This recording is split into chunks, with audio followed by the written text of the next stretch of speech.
درجہ سابعہ کے عزیز طلبہ، السلام علیکم ورحمۃ اللہ تعالی وبرکاتہ۔ فما راقنی من لاقنی بعد بعده ولا شاقنی من ساقنی لوصاله ولا لاح لی مذ ندى ند لفضله ولا ذو خلال حاذ مثل خلاله واستسر عني حينا لا أعرف له عرينا ولا أجد عنه مبينا فلما أبت من غربتي إلى منبت شعبتي۔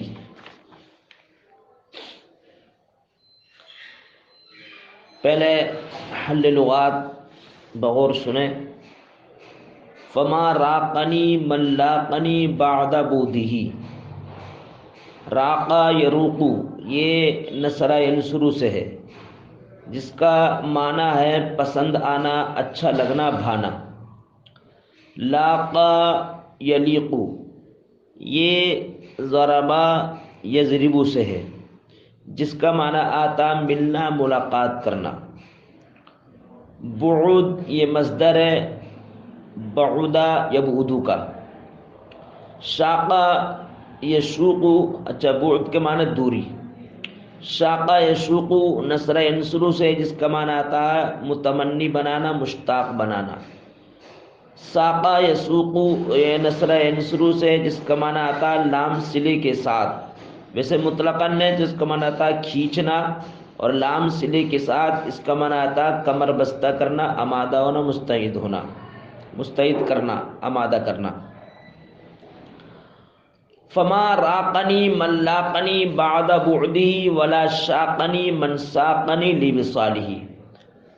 اب اس میں محاسن بلاغت دیکھیں تو راقا اور لاقا دونوں میں جناس لاحق ہے، اس لیے کہ را کا مخرج الگ ہے اور لام کا مخرج الگ ہے، اور بعد اور بعد ان دونوں کے درمیان جناس محرف ہے، اس لیے کہ صرف حرکت کا فرق ہے۔ بعد باب یا زبر ہے، اور بعد والے بعد پہ بعد کا جو با اس پر پیش ہے۔ شاقہ ساقہ ان دونوں میں جناس مضارع، اس لیے کہ شین کا سین کا مخرج، یہ دونوں شین اور سین دونوں قریب المخرج ہیں، اس وجہ سے ان دونوں کے مابین جناس مضارع ہے۔ اب محاسن بلاغت آپ نے سمجھ لی تو اب ترجمہ دیکھیں۔ فما راقنی من لاقنی بعد بودہ، یہ من موصول اپنے سرے سے مل کر کے راقہ کا فاعل ہے۔ فما راقنی من لاقنی بعد بودہ، یہ حارث بن عمام کہہ رہے ہیں ابو زید سروجی کے تعلق سے، کہتے ہیں فما راقنی مجھ کو نہ بھایا، من وہ شخص، لاقنی جو مجھ سے ملا، بعد بودہ اس کی جدائی کے بعد، یعنی اس کے بعد بہت سے دوست و احباب ملے لیکن اس کا ثانی اپنی زندگی میں مجھ کو نظر نہیں آیا۔ فما راقنی تو مجھ کو نہ بھایا، من وہ شخص، لاقنی جو مجھ سے ملا، بعد بودہ اس کی جدائیگی کے بعد، ولا شاقنی من ساقنی لوصالہ، واصلہ یواصلو باب مفعالت کا مصدر ہے یہ وصال، جس کا معنی آتے ہیں تعلق و رابطہ، اور نہ ہی مجھ کو مشتاق بنا سکا، من وہ شخص، یہ موصول اپنے صلے سے مل کر شاقہ کا فاعل ہے، اور نہ ہی مجھ کو مشتاق بنا سکا، من وہ شخص، ساقنی لوصالہ جس نے اپنی ملاقات کے لیے، اپنے تعلق و رابطے کے لیے مجھ کو کمر بستہ کیا، اور نہ ہی مجھ کو مشتاق بنا سکا، من وہ شخص جس نے مجھ کو کھینچا، لوصالہ اپنی ملاقات کے لیے۔ ولا لا علی مذندہ ند لفضلہ ولا ذو خلال حاذا مثل خلالہ۔ لاح یلوہ یہ نصرہ ینصرو سے ہے، جس کا معنی آتا ظاہر ہونا، اور ندہ یعنی دو یہ ضربہ یضرب سے ہے، جس کا معنی آتا ہے ندہ یعنی دو جدا ہونا۔ تو ندن کی جمع انداد، ندن کی جمع انداد جس کا معنی آتا مماثل، قرین، ہم پلہ۔ اچھا، ولا ذو خلال، خلال یہ خلت کی جمع جس کا معنی آتا دوستی، مرافقت و مصاحبت. خلال یہ خلتن کی جمع ہے. خلال خلتن کی جمع، یہ خلتن کی جمع. خلال خلتن کی جمع اور خلال خلتن کی جمع. اس کا معنی ہے، خلال کا معنی عادت و خصلت. اب محاسن حل لغات آپ نے سماعت کر لی، محاسن بلاغت دیکھیں تو ندہ، ندو، ندہ یہ فعل ہے اور ندن یہ اسم ہے. تو ندہ اور ندن جس کا معنی آتا ہے مماثل و نظیر، ان دونوں کے درمیان جناس محرف ہے، اس لیے کہ حرکت کا فرق ہے. وہ ندن، ندہ میں نون پہ زبر ہے، دو نون دال دونوں پہ زبر ہے، اور ندن میں نون پہ کسرہ اور اس پہ پیش ہے. خلال اور خلال ان دونوں میں جناس تام ہے، کیونکہ خلال کا معنی دوستی اور بعد والا جو خلال ہے اس کا معنی ہے عادت و خصلت. تو بظاہر اعراب و بنا کے اعتبار سے، شکل و صورت کے اعتبار سے، حرکات کے اعتبار سے بالکل دونوں ایک ہے، اس لیے کوئی فرق نہیں، اس لیے ان دونوں میں جناس تام ہے. ولا لاحلی مذ ندہ ند لفضلہ، اور نہ ہی میرے لیے، لاح کا فاعل جو ہے ندن ہے، اور نہ ہی میرے لیے نمودار ہوا مذ ندہ جب سے وہ جدا ہوا. جب سے وہ جدا ہوا تب سے نہ ہی میرے لیے رونما ہوا ند لفضلی، اس کے فضل و کمال کا ہم پلہ. ولا لاحلی، اور نہ ہی میرے لیے رونما ہوا مذ ندہ جب سے وہ جدا ہوا ندن ایسا شخص لفضل جو اس کے فضل و کلام کا، فضل و کمال کا مماثل و قرین ہوتا. اور نہ ہی جب سے وہ جدا ہوا تب سے نہ ہی میرے لیے نمودار ہوا اس کے فضل و کلام، فضل و کمال کا ہم پلہ شخص، یعنی اس جیسے فضل و کمال جس کے اندر ہو ایسا شخص میرے لیے نمودار ظاہر نہیں ہوا. ولا ذو خلال ھذا مثل خلالہ، اور ذو خلال دوست، اور نہ ہی ایسا دوست میرے لیے رونما ہوا ھذا یحوز، ھذا یحوز یہ نصر سے جمع کرنا، اس کے جیسی عادت و خصلتوں کا جامع، اور نہ ہی میرے لیے ایسا دوست نمودار ہوا کہ جو اس کے جیسی عادت و خصلتوں کا جامع ہو، یعنی اس کے جیسی جس کے اندر عادت و ایسا شخص میرے لیے ظاہر نہیں ہوا. وَاسْتَسَرَّ عَنِّي حِينًا لَا أَعْرِفُ لَهُ أَرِينًا وَلَا أَجِدُ عَنْهُ مُبِينًا فَلَمَّا أُبْتُ مِنْ غُرْبَتِي. استسر چھپنا، غائب ہونا، باب استفعال سے ہے. حینن کے معنی مطلقاً وقت. ارین کی جمع آتی ہے ارائن، یہاں پر خاص بول کر کے عام مراد لیا گیا، تو ارین میں مجاز مرسل ہے. مجاز مرسل کس طور پر ہے؟ اس طور پر کہ ارین کے معنی آتے ہیں شیر کے ٹھکانے کو بولتے ہیں، تو وہ خاص ہے ارین شیر کے لیے، لیکن مطلقاً یہاں پر ٹھکانہ معنی مراد لیا ہے، یعنی مقید بول کر کے مطلق مراد لیا ہے، خاص بول کر کے عام مراد، یہ مجاز مرسل ہے. کہتے ہیں وَاسْتَسَرَّ عَنِّي، امام حارث بن حمام کہتے ہیں وہ وَاسْتَسَرَّ عَنِّي حِينًا، وہ مجھ سے مخفی معمرہ ایک عرصہ دراز تک، لا عارف لو عریہ، نہ ہی میں اس کا ٹھکانہ پہچان پاتا ہوں، ولا اجد عنہ مبیرن، ابانا یبینو باب افعال سے خبر دینا، مخبر، اور نہ ہی میں اس کے تعلق سے کوئی مخبر پاتا ہوں، یعنی خبر دینے والا، اس کے زندگی کے احوال و قوائف سے مجھ کو آگاہ کرنے والا. ولا اجد عنہ، نہ ہی میں اس کے تعلق سے کوئی مخبر پاتا ہوں. فلما ابت من غربتی، آبا یا ابو یہ نصر سے جس کا معنی آتا واپس ہونا، غربت کی جمع غربن جس کا معنی آتا ہے سفر. کہتے ہیں جب میں اپنے سفر سے واپس ہوا، فلما ابت من غربتی، جب میں اپنے سفر سے واپس ہوا، الی منبت الشعبتی، منبت یہ جو ہے خلاف قیاس، حالانکہ نبت ينبت نصر نصر سے اگنا، تو اس کا یہ ظرف ہے، اور ظرف جو ہے منبتن ہونا چاہیے تھا، لیکن یہ خلاف قیاس سے کچھ اوزان جو خاص ہیں کہ جس کا ظرف جو ہے مفعول کے وزن پر آتا ہے. شعبتن کی جمع شعاب جس کا معنی جماعت، تو منبتو شعبتی اس کا معنی دیا جائے پیدائش، اپنا وطن. تو جب میں اپنے سفر سے واپس ہوا اپنی جائے پیدائش میں، یعنی اپنے وطن میں واپس ہوا، تو کہتے ہیں حضرتو دارا کتبی التی ہی منتدى المتأدبین. ہا ضمیر جائے پیدائش کی طرف لوٹے، یعنی اپنی بستی کی لائبریری، دار الکتب لائبریری. انتدا انتدی منتدا یہ اسم مفعول ہے، اسم مفعول جو ہے اسم مفعول کو ضرب بناتے ہیں. یہاں پر مجلس کے معنی متعدبین اہل علم اہل ادب مہذب لوگ، اس سے مراد لیا اہل علم و ادب. کہتے ہیں حضرت دارا کتبیہ تو میں اپنی بستی کی لائبریری میں حاضر ہوا. کون سی لائبریری؟ یہ اس کی صفت ہے، التی یہ موصول اپنے سرے سے مر کر کتب کی صفت. کون سی لائبریری؟ التی یہ منتدى المتأدبین جو اہل علم و ادب کی ایک علمی مجلس ہے. وملتقى القاطنین منهم والمتغربین.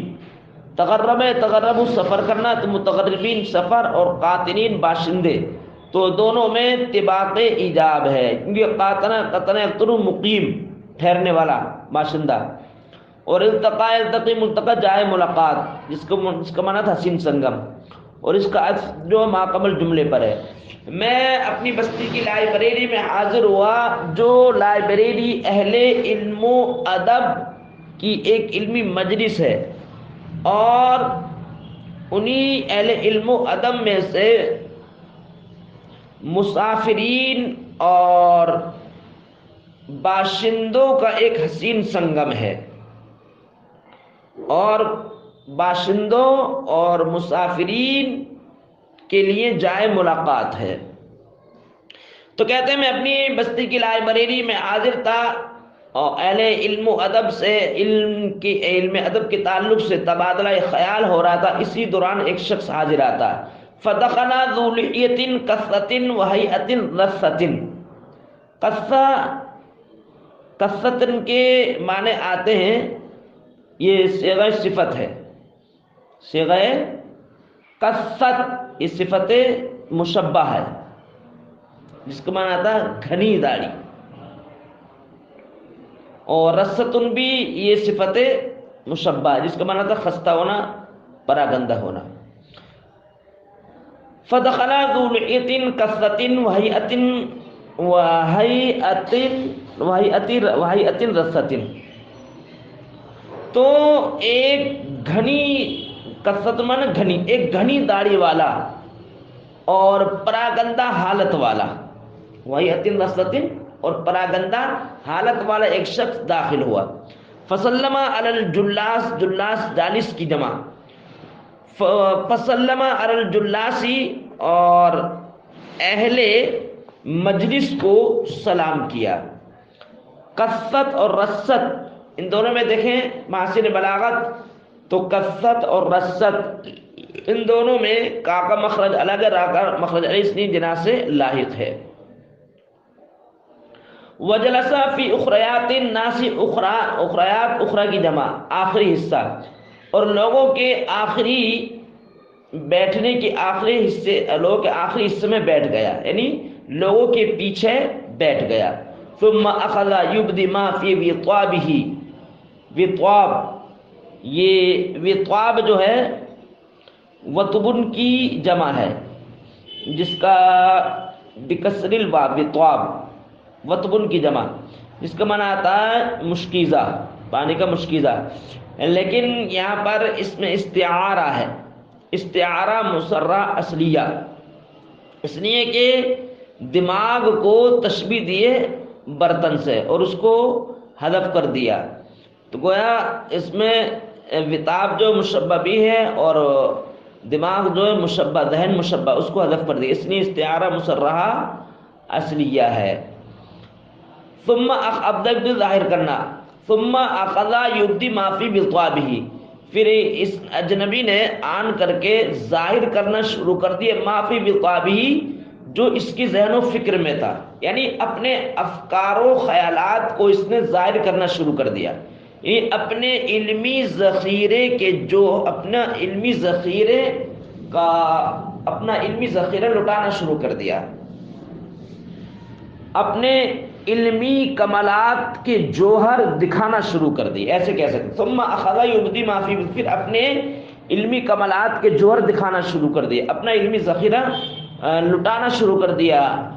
لفظی ترجمہ دیکھیں تو معافی جو اس کے ذہن و فکر میں تھا اس نے اس کو ظاہر کرنا شروع کر دیا۔ وَيُعْجِبُ الْحَاضِرِينَ بِفَصْلِ خِطَابِهِ، بفصل خطابی صفت کی اضافت جو ہے، خطاب موصوف ہے، فصل صفت ہے، تو صفت کی اضافت موصوف کی طرف ہے، فصیح و بلیغ خطاب۔ پھر حاضرین کو حیرت زدہ، ما قبل جملے پر عطف ہے، پھر حاضرین کو حیرت زدہ کرنا شروع کر دیا اپنے فصیح و بلیغ خطاب کے ذریعے۔ فقال لمن یلیہ ولا یلی، اس کا معنی آتا ہے قریب ہونا، ضربہ یضرب سے، جو قریب ہو۔ فقال لمن یلی، تو جو قریب میں تھا اس سے اس نے کہا، مل کتاب الذی تنظر فیہ، کتاب جو موصوف ہے الذی تنظر فیہ، اس کا الذی کا تنظر فی صلہ موصول اپنے سرے سے مل کر یہ صفت کتاب کی۔ مل کتاب الذی تنظر فیہ، یعنی اس کتاب کا نام کیا ہے جس کتاب کے مطالعے میں تم مستغرق و منہمک ہو۔ فقال، تو اس نے کہا، دیوان ابی عبادہ، یہ ابو عبادہ کا دیوان ہے۔ المشہود لو بالاجازت، المشہودۃ، یہ جو ہے المشہود یہ دیوان کی صفت ہے، دیوان کی صفت ہے، اس لیے دال پہ اعراب پڑھیں گے، اور شہید ایسے تو گواہی دینا، یعنی یہ ابو عبادہ بہتری کا دیوان ہے کہ اجازت من عمدگی، جس کی عمدگی کی شہادت دی جاتی ہے، جیسے یعنی لوگ جس کی عمدگی کی گواہی دیتے ہیں۔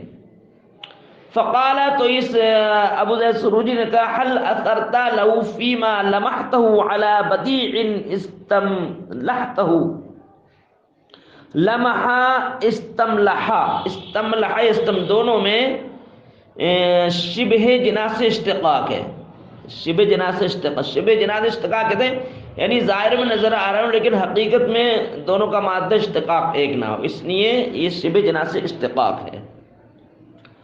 اثر یا اثر مطلع ہونا، لما علم مطالعہ کرنا دیکھنا، تو کہتا کیا تم اس کتاب میں مطلع ہوئے اپنے اس سے، حل اثر طلب، کیا تم واقف ہوئے، فی ما لمحتہ، اس حصے میں جو تم نے مطالعہ کیا، یعنی اس حصے مطالعہ میں جو تم نے کیا اس میں تم مطلع ہوئے، علی بدیع، ایسی انوکھی چیز پر، استملحتہ، جس کو تم نے پسند کیا ہو، استملو پسند کرنا، باب استفعال سے، یعنی تم نے اس میں کوئی خوبصورت چیز پائی، عجیب و غریب چیز پائی۔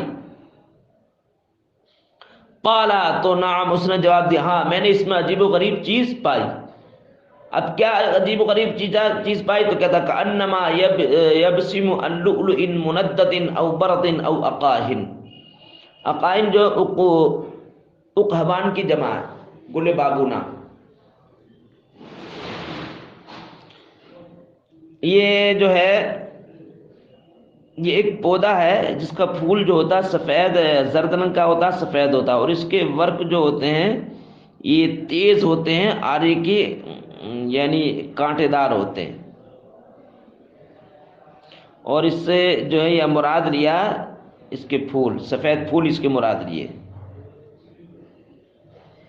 تو یہاں پر جمع تشبیہات ہیں، تشبیہ الجمع، یعنی کئی تشبیہات ہیں اس میں، کیونکہ اس میں دانتوں کو جو تشبیہ دی ہے، موتیوں سے تشبیہ دی ہے، اور اولے سے تشبیہ دی ہے، اور گلے بابونا کے پھولوں، سفید پھولوں سے تشبیہ دی ہے۔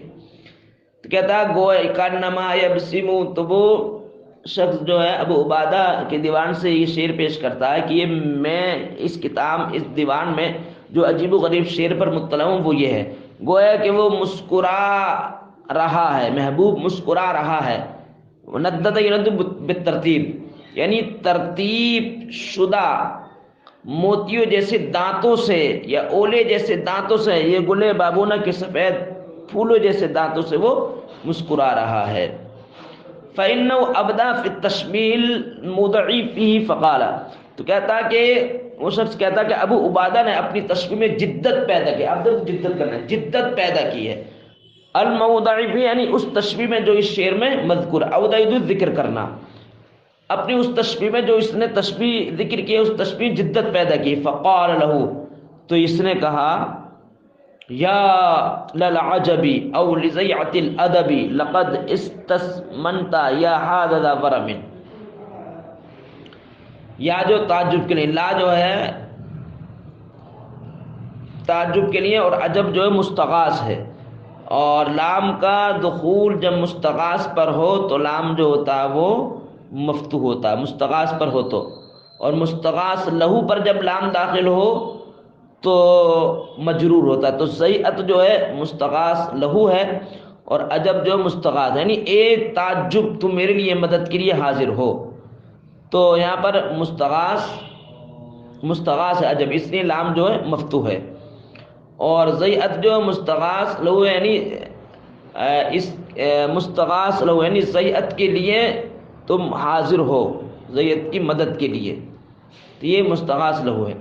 تو یہ حارث بن حمام کہتے ہیں کہ ابو زید سروجی نے کہا ہاں تعجب بالے تعجب ولزیعۃ الادب، اور علم ادب کے فقدان پر تعجب بالے تعجب. لقد استنسمت یہادا، یعنی اے شخص تو نے ورم والی چیز کو موٹا سمجھ لیا. تو یہ ایک مثال ہے، یہ ایک مثال ہے، یعنی استنسد ورمن، یعنی ورم والی چیز کو تو نے موٹاپا سمجھ لیا، یعنی اس کو حقیقت میں وہ موٹا نہ ہو، لیکن انسان جو ہے ورم کی وجہ سے سوج جائے تو اس کو انسان موٹا سمجھ لے، اور حقیقت میں موٹا نہ ہو وہ. تو یہ ایک مثال دی جاتی ہے، یعنی ایسی چیز سے جو قابل استفادہ نہ ہو اس چیز سے تو استفادہ کر رہا ہے، یہ اس سے کنایا ہے. استمتاع اضافہ یہ مثال ہے غیر مستفاد چیز سے، غیر مفید چیز سے استفادہ کرنے سے. وَنَفَخْتَ فِي غَيْرِ ضَرَمٍ، اور تو نے آگ بھڑکائی ایسی آگ میں جو آگ لگنے والی نہیں ہے، یعنی ایسی چیز سے استفادہ کر رہا ہے جو مفید تیرے لیے نہیں ہے. اور استمتع ورمن یہ کنایہ اس سے ہوگا کہ تو نے اس کی حقیقت کچھ اور ہے، حقیقت کو تو نے غیر حقیقت سمجھ لیا. این انت عن البیت الندری، یہ یاد رکھیں کہ اینا کا دخول اگر ان کے ساتھ ہو تو کا معنی غافل ہوتا ہے، اور اینا کا دخول اگر من پر ہو تو اینا کا دخول جو ہوگا مفضول ہوگا، اور من جس پر داخل ہوگا وہ افضل ہوگا. جیسے بولتے ہیں اینا الثری من الثریا، تو اینا کا دخول جو ثرا یہ مفضول ہے، اور من کا جو دخول ہے ثریا یہ افضل ہے، یعنی مٹی کہاں ثریا کے مقابلے میں. اور جب اینا کا دخل ان کے ساتھ ہے تو غافل ہے، یعنی عجیب انوکھے شعر سے تو غافل ہے. این انت عن البیت الندری، کہاں ہے تو غافل ہے انوکھے شعر سے. الجامعی، جو جامع ہے دانتوں کی کئی تشبیہات پر، اس شعر سے تو غافل ہے. اب اس کے بعد جو انشاءاللہ العزیز یہ بعد والے اشعار جو ہے یہ پھر پڑھائیں گے نفس الفداء سے. تو عزیز طلبہ اسی کو آپ جو ہے صحیح سے یاد کرتے رہیں، حل لغات جو ہیں پڑھتے رہیں. عربی میں آپ پڑھائیں تو زیادہ طویل ہو جائے گی، تفصیل میں ہی جو 24 منٹ کی ہو گئی آڈیو. السلام علیکم ورحمۃ اللہ تعالیٰ وبرکاتہ.